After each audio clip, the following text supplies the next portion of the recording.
want to introduce by saying that I concur with Charles' assessment of Blessingame. Angel Johnson Blessingame out of Chickasha. I think they did a thorough job. I thought they did a great job.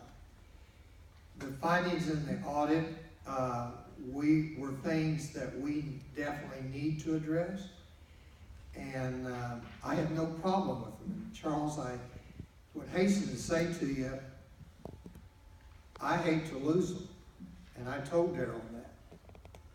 So I have no motivation of trying to kick him out or his firm out. His decline or whatever in reference to the time spent, I'm not sure what that was about. And he obviously didn't disclose that.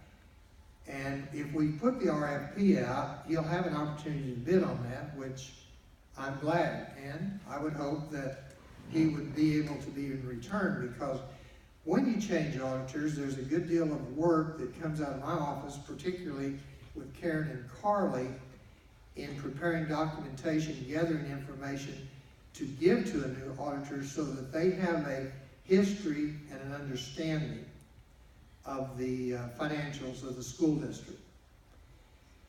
Now, what I hope to do here with this presentation and the entire board meeting this evening is about information to the board and the need to reduce a budget in Luther School of a significant amount of money in reference to total size of the budget.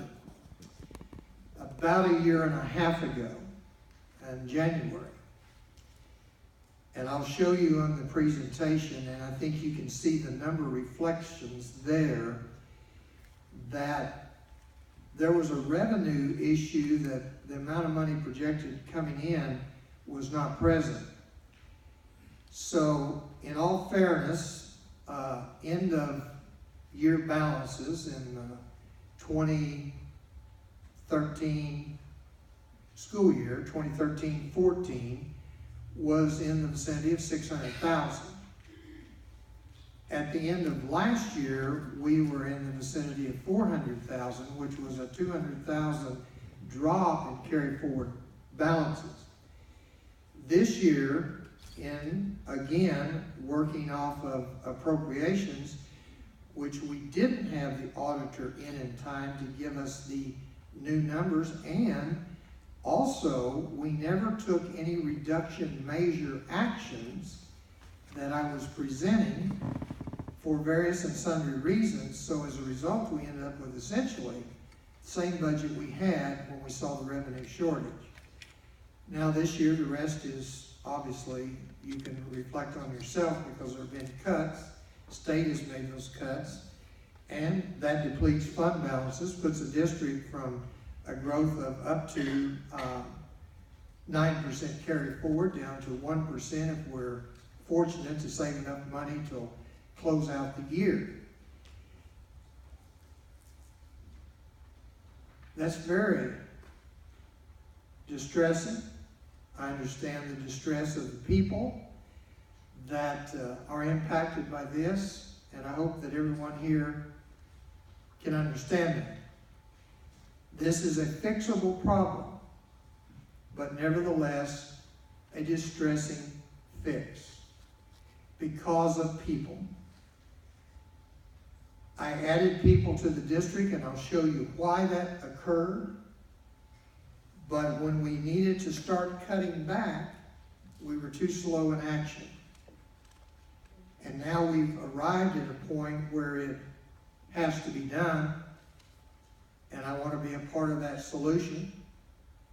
And I know I've been blamed for being a part of the problem. I get that.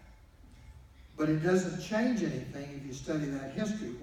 What needs to happen tonight, there will have to be another meeting, that is correct, because there's no names on this list. And that was the purpose, to get an agreement of the board of how we approach it. From that point forward, we move into the reductions, putting names, following the policies, and then present those names for the board to take action on officially. The time frame for this, I agree with Steve, should be done as quickly as possible for the individuals that are involved. I've sent letters out to all staff reflecting my views on that. I would hope that I can be assistance to those people in their moves. And most importantly, I hope that they find jobs of equal or better employment in other locations. Now, that all being said, let's look at the trail, and there are several slides, and I invite questions from the board.